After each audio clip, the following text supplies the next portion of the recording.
Gloria al Señor. Y bueno, estamos en un tiempo bastante complejo todavía. Estamos en la lucha contra esta terrible pandemia. Hoy les quiero hablar de un tema bastante interesante y es acerca de cómo vemos nosotros en nuestro corazón y en nuestra vida el día a día en estos casos. Les voy a abrir una página de internet que todos creo hayan visto, el Google. Y les vamos a dar unos datos a esta hora. Coronavirus. Ay, no se me entristece. Si se escribe coronavirus aparece un millón de cosas, inclusive un resumencito aquí. Y aquí vemos datos a esta hora en todo el mundo. Si miramos cómo estamos de COVID a la fecha, yo no sé si se alcance a ver estos números tan pequeños pero grandes. Coronavirus a nivel mundial, total de casos 177, casi 178 millones, lo cual ha costado 3.8, casi 4 millones de muertes. Si miramos a nivel de todos los países, a la cabeza es Estados Unidos. Sigue India, Brasil, Francia, Turquía, Rusia, Reino Unido, Italia, Argentina y Colombia. Estamos más adelante de España. Estamos en el puesto 3, 6, 9, 10 a nivel mundial por el número de casos. 3.8 millones de casos. Y esto no es nuevo. Todos los días estamos viendo que el número de casos va aumentando. Pero realmente nos afecta a nosotros cuando tenemos un familiar o alguien cercano que esté en el borde de la muerte o que ya falleció. Y es en ese momento cuando realmente nos afecta y nos importa, porque llevamos un año largo con esta situación, sufriendo no solamente en la parte de la salud, sino en toda la conmoción que esto ha generado, no solamente en nuestro país, sino a nivel mundial. Y es bastante complejo. Mucha gente fallece y eso nos asusta. Cuando esa muerte toca la puerta, nos asusta más. ¿Pero por qué nos asusta la muerte? Vamos a buscar en nuestras Biblias el libro de Hebreos, capítulo 11, el versículo 1.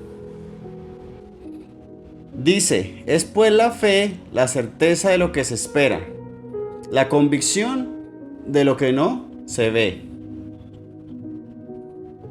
Y algo de lo que todos podemos tener certeza es de la muerte. Por ahí dicen que lo único que uno tiene seguro es ¿qué? La muerte. Pero ¿qué sigue después de eso? Porque si la fe, la certeza de lo que se espera y la convicción de lo que no se ve, tenemos una certeza que es la muerte.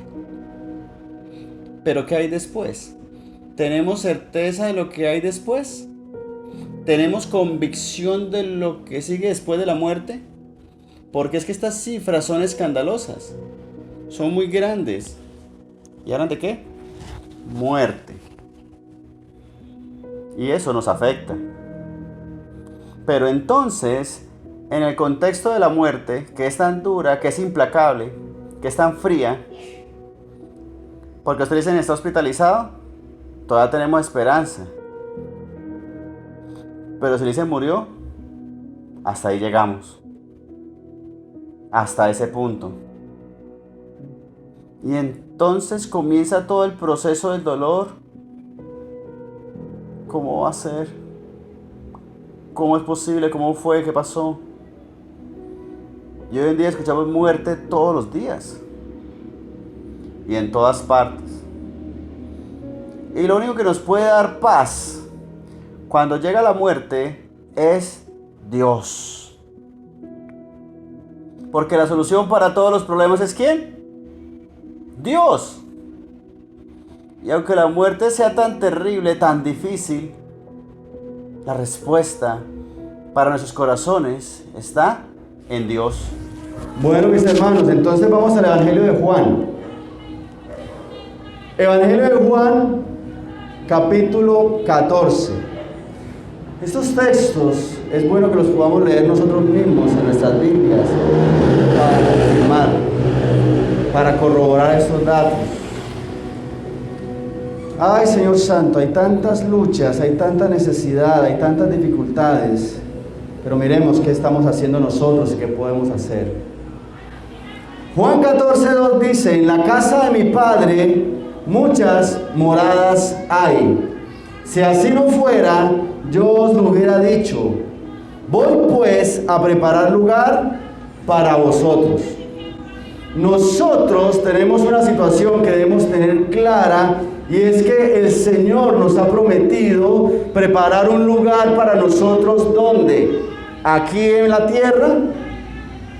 ¿En el mejor barrio de esta ciudad? ¿En un país específico? En el cielo. Esa es nuestra esperanza, que al fallecer tengamos la certeza que tenemos un lugar preparado para nosotros. Más aún, que nos podamos dar cuenta que nuestra morada, nuestro lugar de vivienda, nuestra residencia, nuestra ciudadanía no es aquí, que realmente nuestro lugar es ¿en dónde? En el cielo. Eso es lo que nos debe mover. Y entonces, cuando partamos de este lugar, realmente estaremos yendo al lugar que realmente nos corresponde. Cuando llegue el momento de la muerte, debemos tener la certeza de lo que nos espera, la convicción de lo que no se ve en nuestra vida en la eternidad. Porque nadie está exento de la muerte. Ni los mayores, ni los adultos, ni los jóvenes, ni los niños. Y eso es tremendo, hermanos, porque no tenemos forma de eludirnos de ese paso. Entonces, asombrosamente, la muerte, aunque parezca algo tan duro, algo tan terrible, algo tan difícil, nosotros debemos poder ver las cosas como Dios las ve. Y no es tan fácil. Algo que les puedo mostrar hoy es el ejemplo que se encuentra en la palabra de Dios. Y en la palabra de Dios vemos muchas muertes. Muchas. Vamos al libro de Jueces. Jueces está en el Antiguo Testamento. Libro de Jueces, capítulo 7. Y ahí encontramos como título: Gedeón derrota a los madianitas. Y algo que pues también sabemos es que los nombres son bastante complejos. Pero en Jueces 7 habla de este juez, de este líder del pueblo de Dios que se llama Gedeón. Y Gedeón tiene una guerra pendiente. ¿Por qué? Porque los pueblos han sido siempre violentos. Ahora es que vemos algo de mediación en el proceso de las guerras, pero en otras épocas era la ley del más fuerte. Y aquí vemos a este personaje, Gedeón, que tiene una guerra pendiente contra los madianitas, y vamos a hablar de cifras. Leamos Jueces, capítulo 7, versículo 7. Entonces Jehová dijo: ¿a quién? A Gedeón: con estos, ¿cuántos? 300. Con estos 300 hombres que lamieron el agua, os salvaré y entregaré a los madianitas en tus manos. Y váyase toda la demás gente, cada uno a su lugar. Aquí habla de ¿cuántos hombres? 300 son bastantes hombres, ¿cierto? Pero no eran 300 con los que llegó Gedeón. Eran miles. Más o menos como unos 35,000 hombres con los que empezó la cuenta. Y Dios le dice: este ejército está como muy grande, y si ganan, van a creer que fueron por su propia fuerza. Entonces díganle a los que tienen miedo que se vayan. Y quedaron como 10.000 nomás. O sea que en el ejército no es como en las películas, que todos son guerreros. No. Había gente con miedo, como lo que vemos hoy en día. ¿Usted cree que la policía y el ejército tienen todo el coraje en el pecho para enfrentarse a lo que venga, a las balas y a todo? No, puede haber miedo. Entonces Dios, ¿qué dijo? Váyanse los que tengan miedo, y quedaron como 10.000. Qué montón de gente, y empezó a filtrar la gente a tal punto que quedaron solamente 300. Pero ¿contra cuántos eran esos 300? Ahí mismo en Jueces capítulo 8, el verso 10. ¿Cuántos eran los madianitas que venían a la guerra? Jueces 8:10 dice: y Seba y Salmuna estaban en Carcor, y con ellos su ejército, ¿como de cuántos? 15.000 hombres. 300 contra 15.000 es bastante, ¿cierto? Pero esos 15.000 hombres son ¿quiénes? Todos los que habían quedado de todo el ejército de los hijos del oriente. O sea, los sobrevivientes eran 15.000. Pues habían caído ¿cuántos? 120.000 hombres que sacaban espada. O sea que esos 300 habían vencido ¿a cuántos? A 120.000. 300 hombres escogidos se habían enfrentado a 135.000 hombres. Eso es muchísima gente, nosotros no alcanzamos a imaginarnos eso. Usted mete en un estadio 135.000 personas y no es capaz de contarlas. Pero es un número bastante grande. ¿Y cuántos perecieron? 120.000. Pero uno mira el texto, es cómo esos 300 hombres valientes elegidos por Dios pudieron vencer esta multitud. Y no miramos las muertes. Y si miramos 120.000 personas, son más que las muertes que han habido en Colombia por el COVID. A la fecha de hoy, a esta hora, van cerca de 95.000, un poquito más. Y es muchísima gente. Pero mire que podemos encontrar ese caso en la Biblia. Pero miremos esta otra cifra.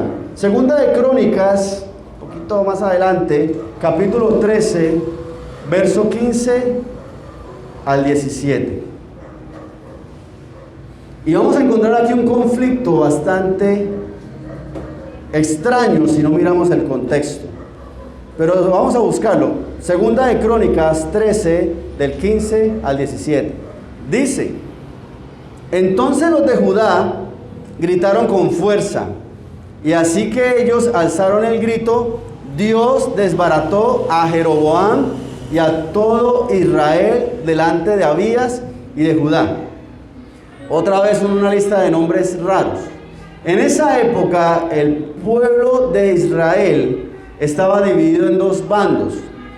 Todo lo que era Judá y lo que era propiamente llamado Israel. Y resulta que el pueblo de Judá era el que había permanecido fiel delante de Dios, mientras que todos los demás, que eran muchos más, se habían corrompido también delante de Dios. Entonces aquí habla de que Judá se enfrentó a Israel, y pareciera que fuera lo mismo, pero no lo es. Entonces, dice el verso 16, huyeron los hijos de Israel delante de Judá, y Dios los entregó en sus manos. Y Abías y su gente hicieron de ellos una gran ¿qué? Matanza. Dios santo, terrible. Y cayeron heridos de Israel, ¿cuántos? 500.000 hombres escogidos. Ese heridos hace referencia a que murieron. ¿Cuántos murieron en esa guerra? 500.000 hombres. Y si miramos en el número de muertes por coronavirus, mire toda esta lista, Dios santo, miles y miles de personas. Estados Unidos, que está en la cabeza del número de muertes a nivel del mundo, tiene 599.000 muertes por coronavirus. Eso es muchísima gente, hermanos. Pero en esta guerra, bajo la dirección de Dios, Judá venció al pueblo que se estaba levantando del mismo Israel contra Dios. Y allí cayeron 500,000 personas, 500,000 guerreros, 500,000 hombres escogidos, dice ahí. Pasemos al siguiente capítulo, Segunda de Crónicas, pero el capítulo 14. Y leamos el verso 8.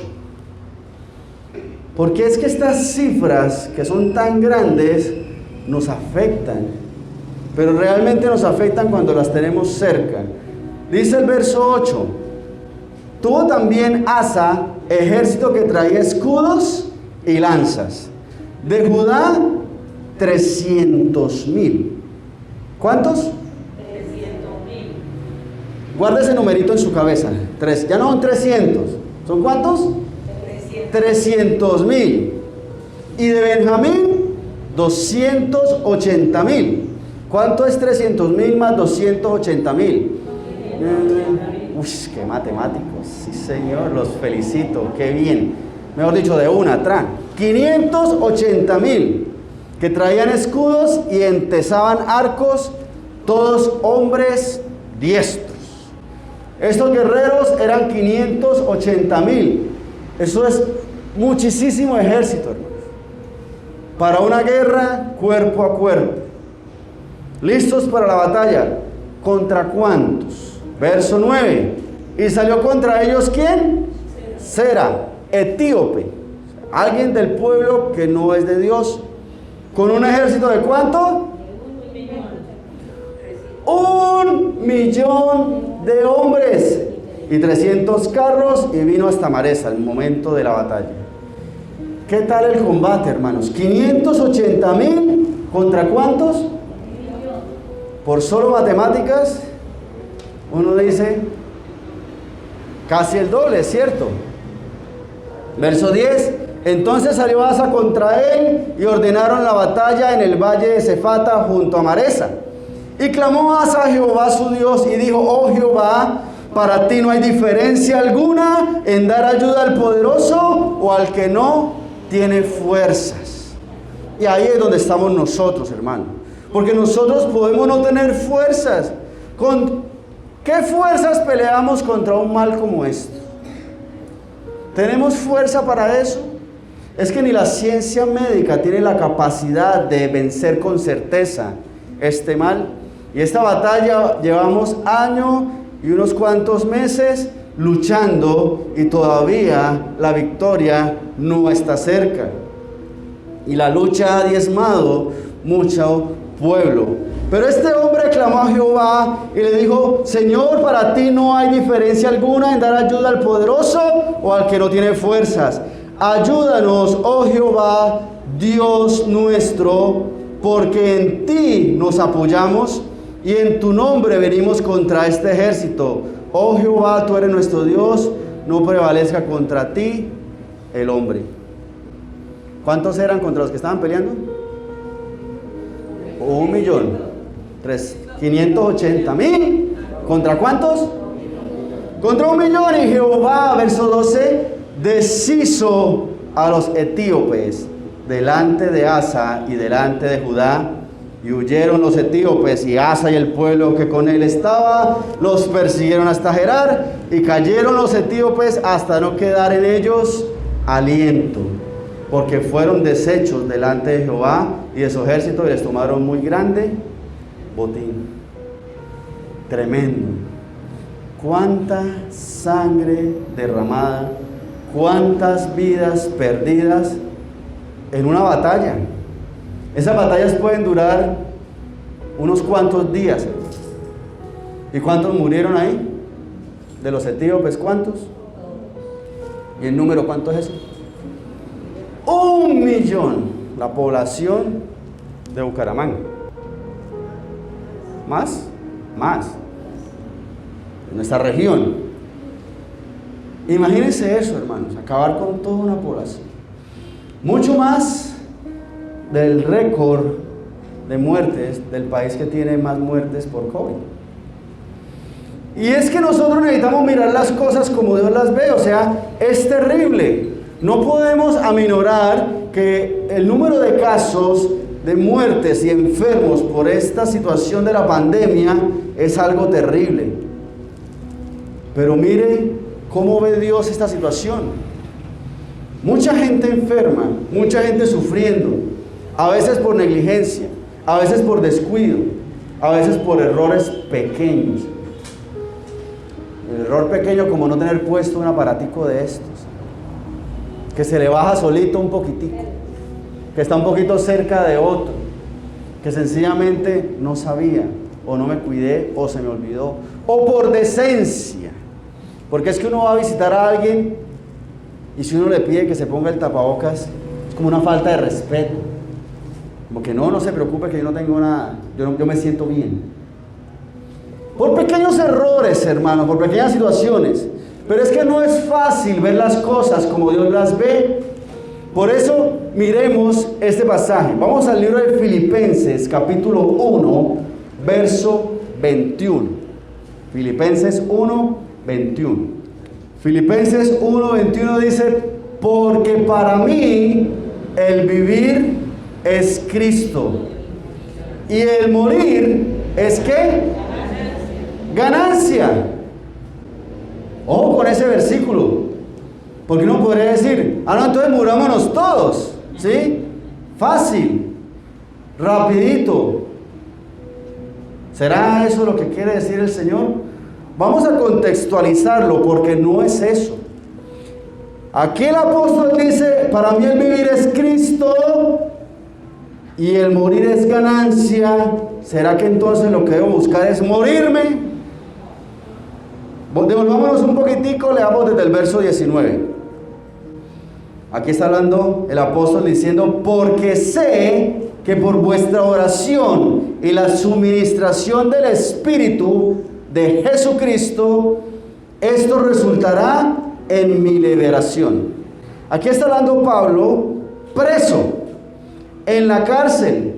Hermanos, y si las cárceles de hoy son feas, las de esa época eran espantosas, con cadenas, con lodo, con ratas, con nadie que le importe a usted. Si la comida de las cárceles de hoy es mala, la de esa época era re peor.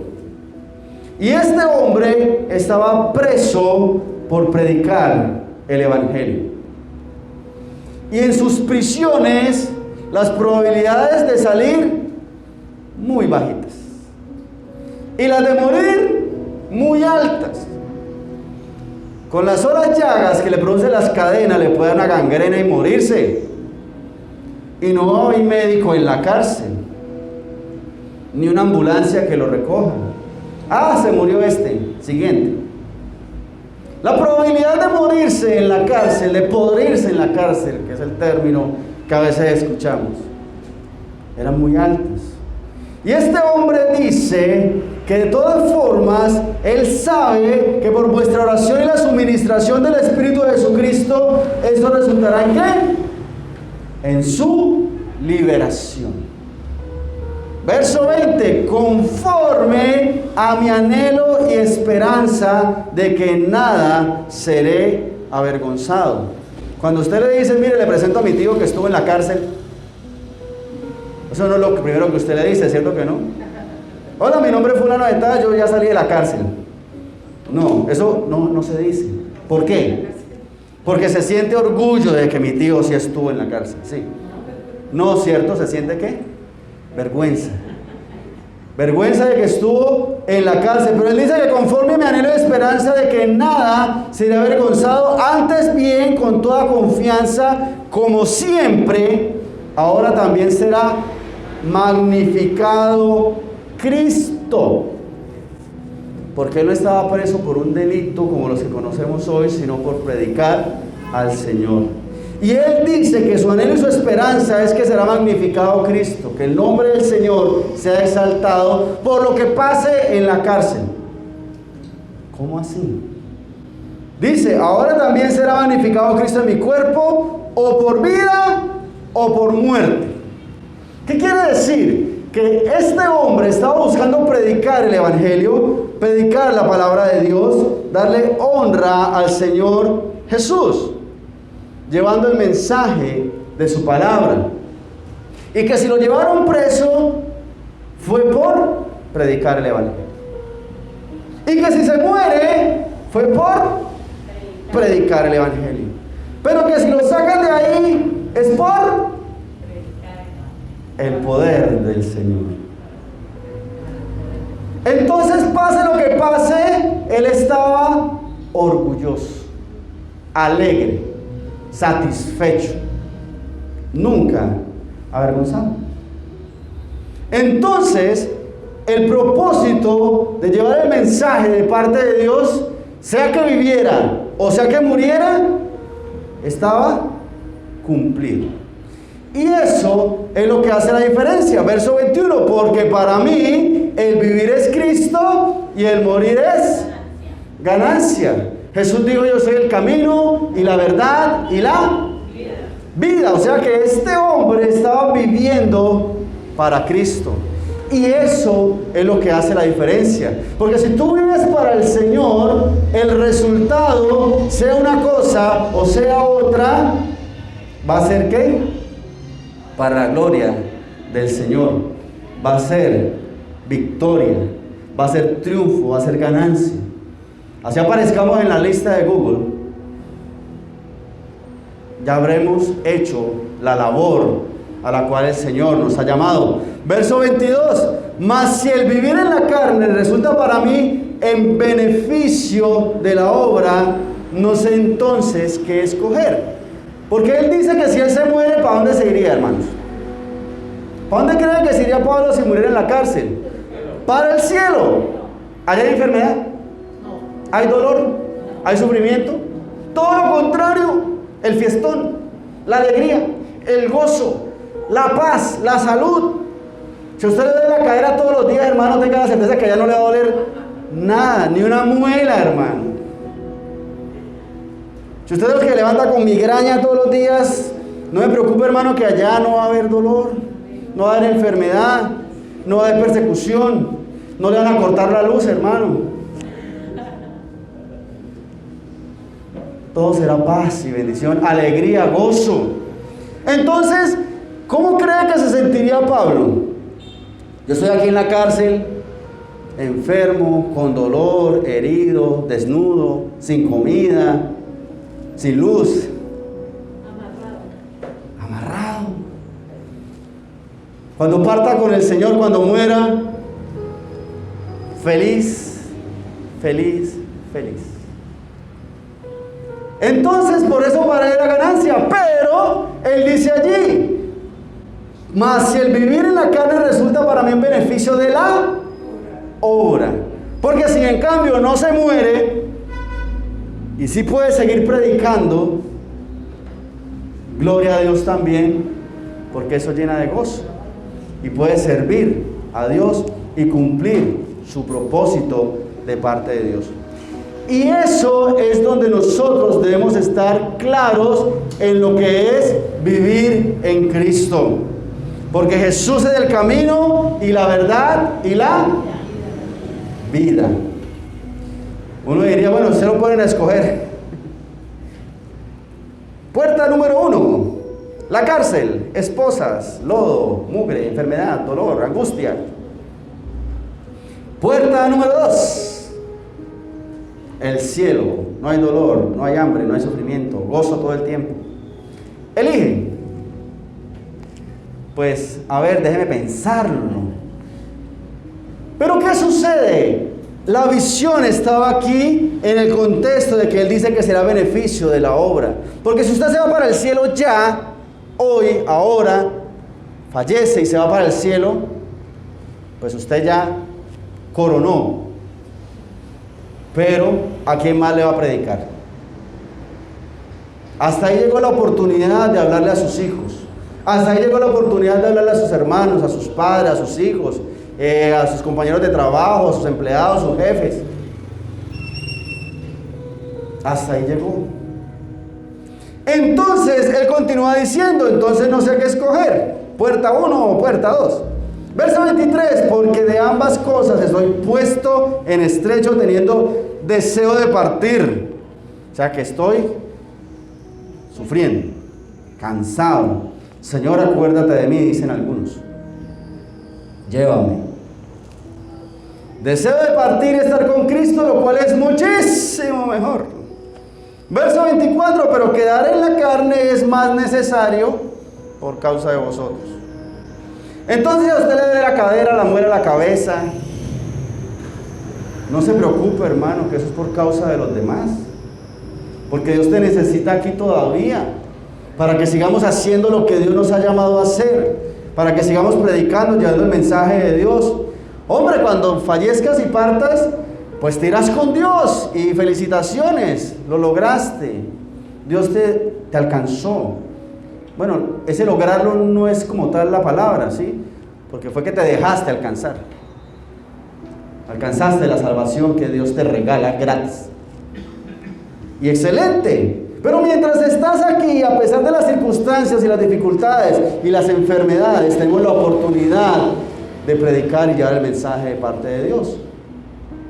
Es más necesario estar aquí para servirle a Dios que estar allá.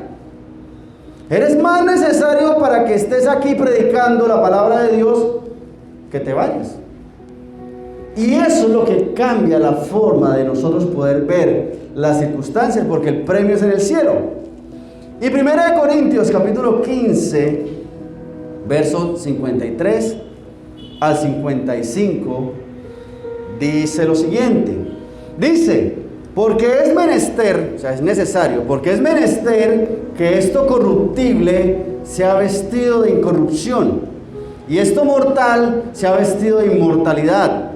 Y cuando esto corruptible se haya vestido de incorrupción, y esto mortal se haya vestido de inmortalidad, entonces se cumplirá la palabra que está escrita: sorbida es la muerte con victoria. ¿Dónde está, oh muerte, tu victoria? ¿Dónde está, oh sepulcro, tu aguijón? Y este texto habla de corruptible, incorruptible, mortal e inmortal. Nuestro cuerpo se corrompe fácilmente, ¿o no? Nos enfermamos fácilmente. Le pregunto, ¿cuánto tiempo dura un cadáver buenecito?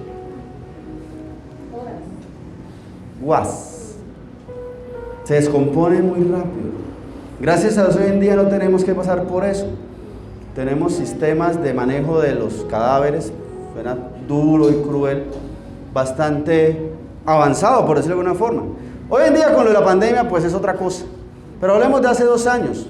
La persona fallece, llama a uno a la funeraria, llegan unos señores muy elegantes, muy amables, piden disculpas, lamentan el hecho, se llevan al familiar, y cuando lo vemos nuevamente está en una cajita y hasta más joven se ve.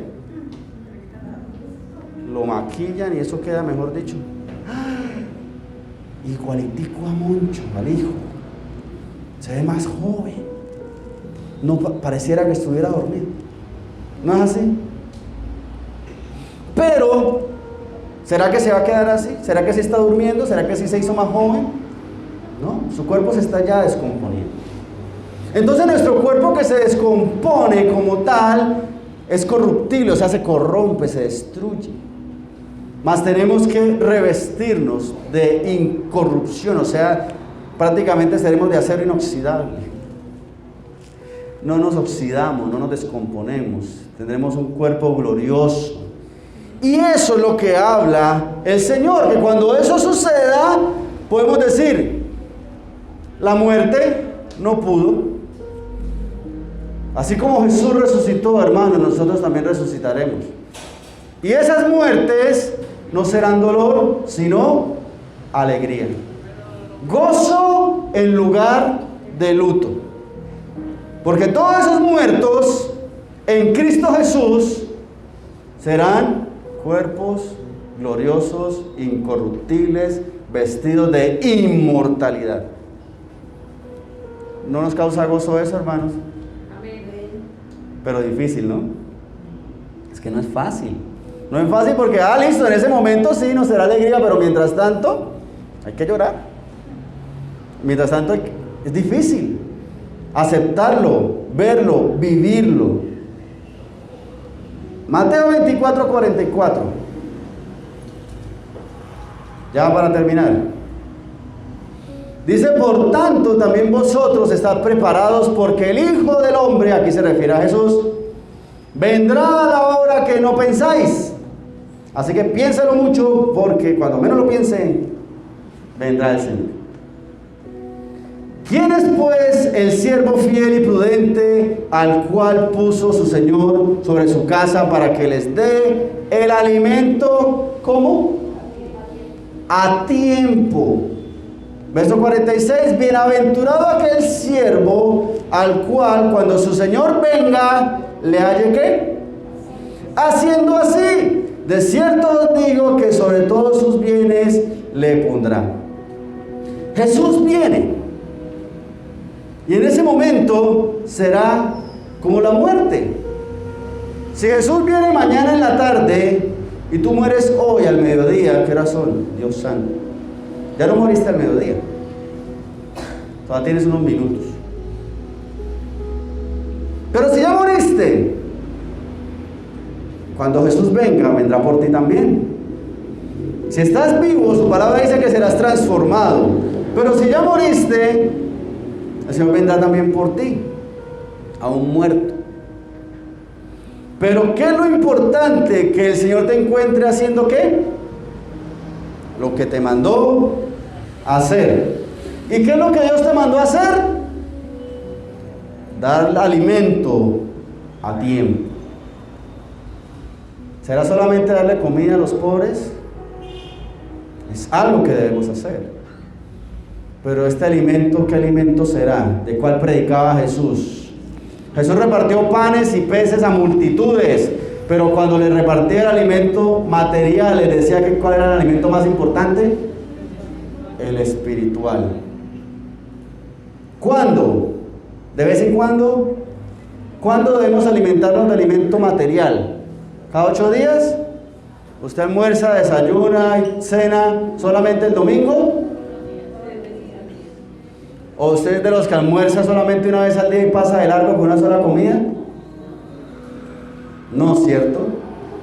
Con la vida espiritual es igual, necesitamos dar alimento a tiempo. Alimento a tiempo. Que el Señor nos encuentre haciendo eso. Que si nos enfermamos y nos vamos haciendo lo que Dios nos dejó que hiciéramos. No es pensar ya en el último segundo, ay Dios mío, ahora sí me arrepiento, ahora sí busco de ti, ahora sí, Señor, si me sacas de esta, juradito que ahora sí me porto bien. Señor, si me sacas de esta, ahora sí voy a la iglesia, ahora sí instalo la Biblia en el celular. ¿Será eso lo que está esperando el Señor? Porque como el relámpago que sale del oriente y va hasta el occidente, así será la venida del Señor. Dice que en ese momento no baje, no suba, no busque, porque no hay tiempo. Ay, mamá, hágame un favor, es que llegó Cristo, predíqueme tantico, ¿cómo es la oración que tocaba hacer? Es que el Señor nos encuentre dando alimento a tiempo. Eso es lo que debemos hacer, listos, haciendo lo que debemos hacer. Pongamos de pie, por favor, vamos a orar. Porque es necesario que hagamos lo que el Señor nos ha llamado a hacer. Oh Señor Santo, te honramos y te damos gracias. Y te damos a ti alabanza, Señor Dios, por tu misericordia, por tu gracia, por tu bondad, por lo bueno que eres, Señor. Porque has tenido bondad con nosotros y nos da la oportunidad hoy de ver que no debemos tener miedo a la muerte, aunque si nos golpee tan duro. Lo que debemos tener claro es que debemos estar haciendo lo que tú nos dejaste para hacer hasta el día que nos corresponda a nosotros. Porque es la certeza de lo que esperamos, es la convicción, Señor, de que aunque no veamos eso, tú tienes para nosotros, Señor, morada en el cielo, que es donde realmente nos corresponde estar y vivir.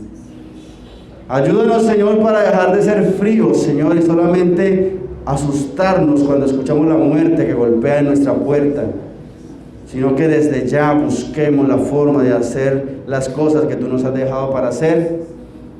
Y aunque estas muertes nos duelen, Señor Dios Santo, y los que están enfermos y los que están sufriendo, nos duele, Señor, nos duela más no estar haciendo lo que tú nos dejaste para hacer. sin importar la circunstancia, nos demos cuenta que si tenemos dolor o sufrimiento en este momento, eso no es importante, porque lo importante es poder llevar el mensaje de tu palabra completo, abundante, suficiente, saludable, balanceado, Señor Dios, para todo aquel que está alrededor de nosotros. Que demos el buen pan, Señor Dios, que eres tú. Porque tú eres el camino y la verdad y la vida, y para ti vivimos, Señor Santo. Ayúdanos, Señor, a hacer lo correcto siempre delante de ti.